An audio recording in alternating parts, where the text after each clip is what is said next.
Reptil atau binatang melata atau dalam bahasa Latin reptans yang artinya melata atau merayap adalah kelompok hewan vertebrata berdarah dingin dan memiliki sisik yang menutupi tubuhnya.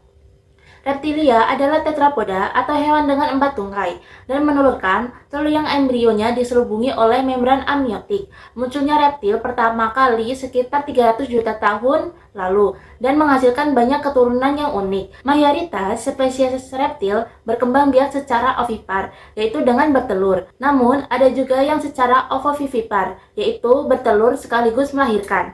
Ciri-ciri reptil yang pertama, tubuhnya itu tertutupi oleh sisik, yaitu kepingan, zat tanduk, atau kulit yang kering. Yang kedua, kulitnya itu tidak dilengkapi dengan kelenjar.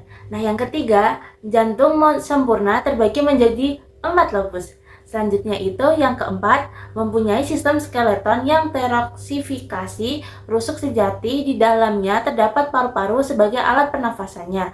Nah, ciri-ciri yang kelima, fertilisasinya itu secara internal, yaitu telur atau embrio mempunyai selaput pelindung berupa yolk. Proses perkembangan embrio tanpa melalui stadium larva. Reptil dibagi menjadi 4 ordo. Yang pertama ada ordo Crocodilia seperti buaya, gavial, dan juga alligator. Nah, yang kedua ada ordo Sphenodontia seperti tuantara. Yang ketiga ada ordo Squamata seperti kadal dan juga ular. Dan ordo yang terakhir adalah ordo Testudinata seperti kura-kura, penyu, labi-labi, dan juga terapin. Ordo Crocodilia adalah kelompok reptil yang secara evolusi berkerabat dekat dengan burung. Mereka adalah hewan semi-akuatik yang berarti mereka hidup di air dan darat. Ciri-ciri dari Ordo Crocodilia yaitu berkulit tebal dan liat karena mengandung kepingan tulang yang tersusun berderet dan berluas membentuk perisai. Dermal mengandung sisik dari bahan tanduk. Kepala berbentuk piramida, keras dan kuat, dilengkapi dengan gigi yang runcing bertipe gigi polydon. Mata kecil terletak di bagian kepala yang menonjol di bagian dorsal lateral. Pipi vertikal dilengkapi selaput mata, ditutup oleh lipatan kulit yang membungkus tulang sehingga lubang tersebut hanya nampak seperti celah. Lubang hidung terletak di sisi punggung, ujung moncong, dan dilengkapi dengan suatu penutup dari otot yang dapat berkontraksi secara otomatis. Pada saat buaya menyelam, lubang telinga terdapat di sebelah kaudal, mata tertutup oleh lipatan kulit. Ekor panjang dan kuat, tungkai relatif pendek tetapi cukup kuat, tungkai belakang lebih panjang, berjari 4 dan berselaput. Tungkai depan berjari 5 tanpa selaput. Jantung buaya mempunyai 4 ruang, namun sekat antara vertikal kanan dan kiri tidak sempurna yang menyebabkan terjadinya percampuran darah. Pada jantungnya memiliki foramen Panizza. Crocodilia merupakan hewan poikilotermik sehingga kebanyakan crocodilia akan berjemur di siang hari untuk menjaga suhu tubuhnya. Mereka berburu di malam hari. Crocodilia bersifat ovipar, di mana betina membuat sarang dengan menggali lubang di tanah untuk menyimpan telurnya. Ordo ini terdiri dari 3 famili utama. Yang pertama, Alligatoridae, yang kedua Crocolidae, dan yang ketiga Gavialidae. Famili Alligatoridae itu memiliki ciri-ciri yaitu moncongnya lebar berbentuk U, gigi bawah tidak terlihat saat mulut tertutup. Contoh dari Alligatoridae yaitu Alligator mississippiensis. Yang kedua itu ada famili Crocodilidae, di mana memiliki ciri-ciri yaitu moncongnya itu lancip, berbentuk V, gigi bawah keempat itu terlihat saat mulut tertutup. Contohnya itu ada Crocodylus porosus. Yang ketiga itu ada famili Gavialidae, di mana memiliki ciri-ciri yaitu moncongnya sangat panjang dan ramping khusus untuk memakan ikan. Contoh dari famili Gavialidae yaitu Gavialin gangenticus. Sebelum kita melanjutkan ke ordo Rhynchocephalia, ada yang tahu apa itu ordo Rhynchocephalia? Baik, jika belum ada yang tahu, mari kita simak video selanjutnya. Baik, selanjutnya saya akan menjelaskan tentang ordo Rhynchocephalia. Ordo Rhynchocephalia yang secara harfiah berarti kepala paruh adalah kelompok reptil yang sekarang hanya diwakili oleh satu spesies yang masih ada, yaitu Tuatara atau Smilodon punctatus, yang ditemukan di Selandia Baru. Meskipun hanya satu spesies yang tersisa, Rhynchocephalia dulunya merupakan kelompok yang lebih beragam, dengan banyak jenis yang hidup pada zaman Mesozoikum. Ciri-ciri Rhynchocephalia yaitu 1. Mirip kadal. Secara fisik, Rhynchocephalia menyerupai kadal dengan tubuh yang panjang dan anggota badan yang kuat serta ekor yang panjang. 2. Kepala paruh. Nama ordo ini berasal dari ciri khas kepala mereka yang menyerupai paruh, meskipun tidak sejelas pada burung.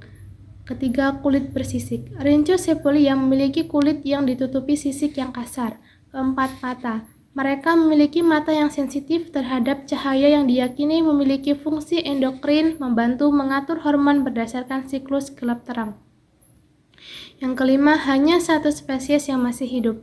Tuatara adalah satu-satunya anggota ordo ini yang masih ada dan merupakan hewan endemik di Selandia Baru. Yang keenam, berkerabat dekat dengan Squamata. Rhynchocephalia adalah kelompok saudara dari Squamata dan berbagai nenek moyang yang sama dengan mereka. Yang ketujuh, reproduksi ovipar. Rhynchocephalia bereproduksi dengan cara bertelur dan pembuahan terjadi secara internal. Yang selanjutnya, tidak memiliki organ kopulasi. Jantan pada ordo ini tidak memiliki organ kopulasi. Ordo Squamata. Ordo Squamata mempunyai jumlah jenis terbanyak di antara ordo lainnya. Menurut Ox 1998, ordo Squamata terdiri dari 3 subordo, yaitu Lacertilia atau Sauria yang mencakup jenis kadal, Serpentas, ular, dan Amphisbaenia atau kadal cacing. Secara umum, hewan-hewan dari ordo Squamata kerap disebut sebagai scaled reptiles atau reptil bersisik. Ordo Squamata umumnya memiliki ciri-ciri. Yang pertama, Squamata mempunyai tengkorak dan rahang atas yang kuat dan sangat fleksibel. Yang kedua, tubuhnya diselimuti oleh sisik yang terbuat dari bahan tanduk atau keratin. Nah, sisik ini mengalami proses pergantian secara teratur yang disebut sebagai molting. Yang ketiga, jenis reproduksi meliputi ovipar, ovovivipar, dan vivipar, tergantung dari spesiesnya. Misalnya pada topek daun bunglon, yang dimana mereka berkembang biak dengan cara ovipar atau bertelur. Kemudian ciri yang keempat, fertilisasi internal. Nah, apa sih itu fertilisasi internal? Fertilisasi internal adalah proses di mana pembuahan atau penyatuan sel sperma dan sel telur terjadi di dalam tubuh betina. Yang kelima, sistem pertahanan bisa autotomi atau melepaskan ekor. Misalnya pada kadal dan juga racun pada ular yang berbisa. Kemudian, kebiasaan hidup umumnya karnivora, tetapi ada juga yang herbivora, misalnya pada beberapa kadal iguana. Kemudian, ordo ini mampu hidup di berbagai habitat. Nah, ordo Squamata terdiri dari kurang lebih 68 famili yang masih ada.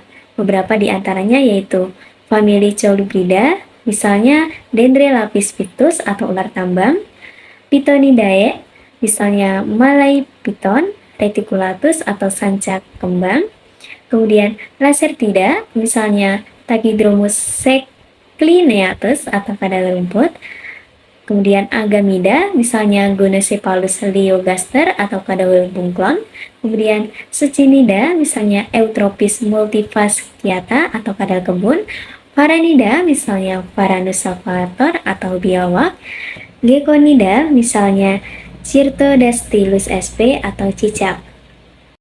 Ordo Squamata terdiri dari 2 subordo, yaitu Ordo Lacertilia atau Sauria dan Ordo Serpentes. Ordo Serpentes adalah subordo dari ordo Squamata yang mencakup semua jenis ular. Ular termasuk dalam kelas reptilia dan memiliki ciri khas yang membedakannya dari reptil lain, terutama bentuk tubuh yang memanjang tanpa tungkai atau kaki dan tubuh yang tertutupi sisik dari bahan keratin. Ciri-ciri ordo Serpentes: tubuh memanjang dan tidak memiliki tungkai, mata tidak memiliki kelopak mata, melainkan ditutupi oleh sisik transparan yang disebut spectacle atau brill, tidak memiliki daun telinga dan lubang telinga atau tuba auditiva, hanya memiliki tulang pendengaran, rahang bawah terdiri dari dua tulang yang dihubungkan oleh ligamen elastis sehingga ular dapat membuka mulut sangat lebar untuk menelan memangsa yang lebih besar dari kepala.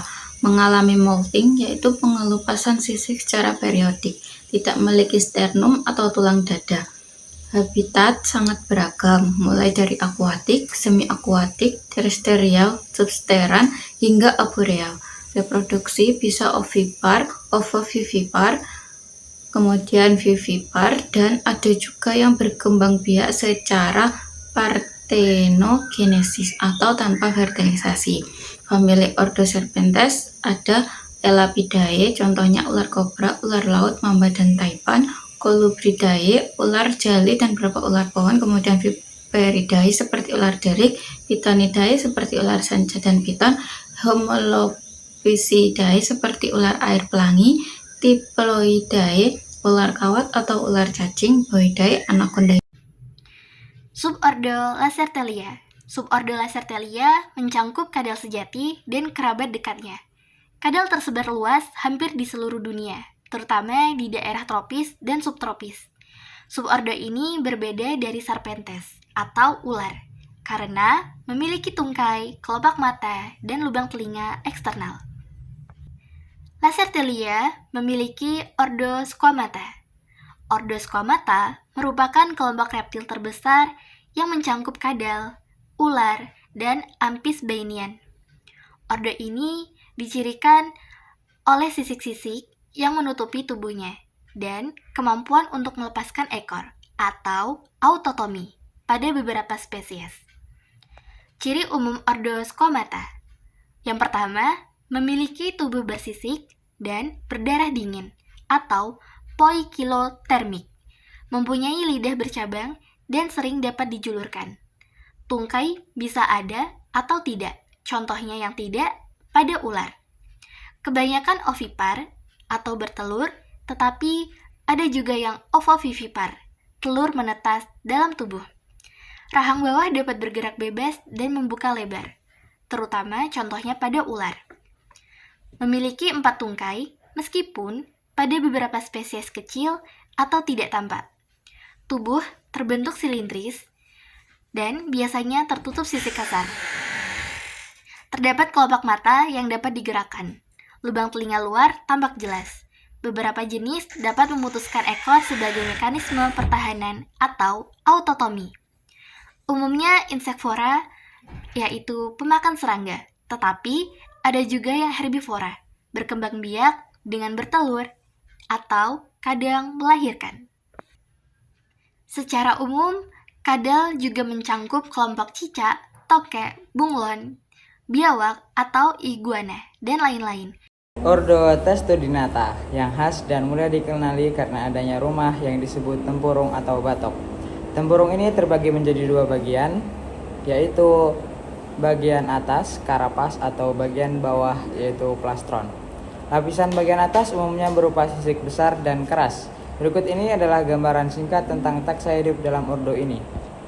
Famili Charididae, penyu gertakan. Famili Thalassimidae, famili Chelonidae, famili Dermochilidae, famili Platysternidae, famili Amididae, famili Gomisidae, famili Testonidae, famili Ceratosilidae, famili Dermatimidae, famili Canesternidae, famili Trionychidae, famili Chalidae, famili Pelomedusidae, famili Pedosinidae atau penyu kepala besar Madagaskar dan Sydney Sungai Amerika. Ciri umum ordo Testudinata.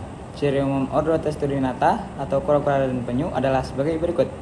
Memiliki cangkang keras yang menutupi tubuh, terdiri dari karapas dan plastron.